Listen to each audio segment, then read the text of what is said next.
Salomão foi um sábio e justo rei de Israel. Mas isto não impediu que ele cometesse erros e ganhasse severa oposição do povo. Ainda em seu governo, Jeroboão, que era filho de um dos homens de maior confiança do rei, provocou uma revolta contra a casa real por causa dos impostos abusivos que eram cobrados do povo. E de fato, no auge de sua glória, Salomão começou a ter ideias muito imperialistas de governo, que eram, é claro, contra a vontade de Deus. Isso fora sua idolatria e contaminação com mulheres pagãs. Na sua primeira revolta, Jeroboão não foi bem sucedido e acabou tendo que fugir para o Egito, onde ficou sob a proteção do faraó.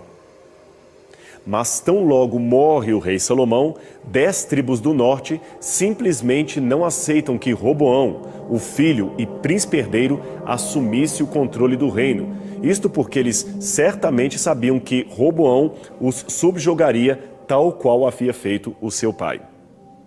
Então Jeroboão, que havia regressado do Egito nessa época, foi eleito rei por essas tribos rebeldes e Roboão não teve escolha senão governar sobre as tribos de Judá e Benjamim, que ficavam ao sul. Então a nova configuração do reino passou a ser assim. A parte em azul no mapa, composta por 10 tribos, passou a se chamar Israel, ou Reino do Norte, e mais tarde Reino da Samaria. Já a outra parte amarela seria o Reino da Judeia, composto pelas tribos restantes que aceitaram ser governadas pelo filho de Salomão. As vantagens do sul é que eles ficaram com a cidade de Jerusalém como a sua capital e também com o lindo templo que Salomão havia construído. E também com a tribo dos sacerdotes levitas, que garantiriam o sistema legal de sacrifícios conforme as prescrições de Deus através de Moisés. Já as 10 tribos do norte tinham como vantagem o fato de serem numericamente mais representativas e de possuírem a parte mais fértil do reino, inclusive as mais importantes fontes de água de todo o país. Mas, para ambos havia a desvantagem que agora eram inimigos um do outro e assim ficariam por um bom espaço de tempo. Jeroboão, empolgado com o poder, não perdeu tempo em proclamar a sua plataforma de governo. Ele escolheu a cidade de Siquém para a capital do seu novo reino e permaneceu ali por 5 anos aproximadamente. Depois ele transferiu a capital para Penuel e Tirsá, e só mais tarde, sob o comando de outro rei, foi construída a cidade de Samaria, que se tornou a capital definitiva do Reino do Norte, a saber, Israel. Enquanto isso, os cidadãos do sul seguiam com seu reino, que agora era conhecido como o Reino de Judá. E aqui vem um detalhe importante.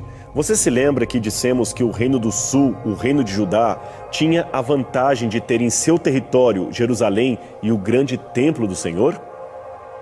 Pois bem, Jeroboão temeu que o povo de Israel, o povo do norte, se ajuntasse ao povo de Judá, unificando novamente o reino e se tornando contra o seu governo. Afinal de contas, ele não era um descendente legítimo de Davi. Então o que ele fez? Ele impediu que os seus súditos fossem até Jerusalém e ao templo judeu para realizar sacrifícios e ofertas religiosas. Ao invés disso, deveriam realizar os seus rituais religiosos ali mesmo, no território de Israel. Para isso, Jeroboão mandou construir 2 santuários no norte, um na cidade de Dan, outro na cidade de Betel. Esses santuários, porém, eram completamente idólatras, contrários aos ensinamentos de Moisés. Semelhante aos rebeldes do deserto, ele fez 2 bezerros de ouro e incentivou o povo a se prostrar diante deles. Como se não bastasse, ele escolheu a seu bel prazer novas datas para o feriado religioso e constituiu sacerdotes particulares que não eram da tribo de Levi. De um modo geral, pode-se dizer que Israel sempre caracterizou-se por essa instabilidade política em todo o seu território. No curto espaço de 209 anos, houve 19 reis de diferentes dinastias que se sucederam com golpes de Estado, assassinatos, chacinas e traições. Enquanto isso, Judá também seguia tendo seus reis, alguns justos, outros nem tanto. Mas a situação ficou péssima mesmo quando Israel se aliou à Assíria para destruir Judá. E Judá, por sua vez, tornou-se vassala da Assíria para resistir aos ataques do norte.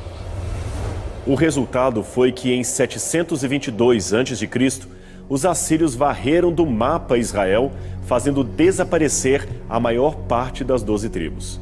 Aliás, a determinação de seu destino depois do ataque assírio é até hoje motivo de muito debate entre os acadêmicos, onde foram parar as tribos perdidas de Israel. Judá, por sua vez, continuou existindo, mas também foi atacada 117 anos depois, desta vez por Nabucodonosor, rei da Babilônia, que levou o povo em cativeiro, destruiu o templo e a própria cidade de Jerusalém. Eles não desapareceram como seus irmãos do norte, mas o trauma do cativeiro ficou por muito tempo marcado de modo indelével na memória do povo. Agora, por outro lado, é interessante notar que, apesar da queda de Jerusalém, menos de 2 séculos depois de Samaria, a capital do reino de Israel, ao serem levados para o cativeiro da Babilônia, os moradores de Judá mantiveram, pelo menos em parte, fortes laços culturais que os mantiveram mais unidos que seus vizinhos do norte. Isso talvez seja graças às profecias de Jeremias, que previu o exílio e afirmou que o mesmo duraria apenas 70 anos. Depois disso, de fato, o povo voltou para Jerusalém, reconstruiu a sua cidade, reconstruiu o templo e ainda haveria de receber o Messias, o que realmente aconteceu na história. Nesse período de cativeiro que surge pela primeira vez o uso do termo judeu, referindo-se não apenas aos membros da tribo de Judá, mas a todos os descendentes vivos de Abraão que viveram e sobreviveram ao exílio da Babilônia. Depois disso, já na época dos persas, o termo judeu passou a significar o seguidor da religião judaica, isto é, da fé de Abraão. E muitos estrangeiros que se convertiam a essa fé semítica também passaram a se identificar como judeus ou membros espirituais da tribo de Judá. De certa forma, foi através da tribo de Judá que a tradição judaica se preservou, existindo com força até os dias atuais.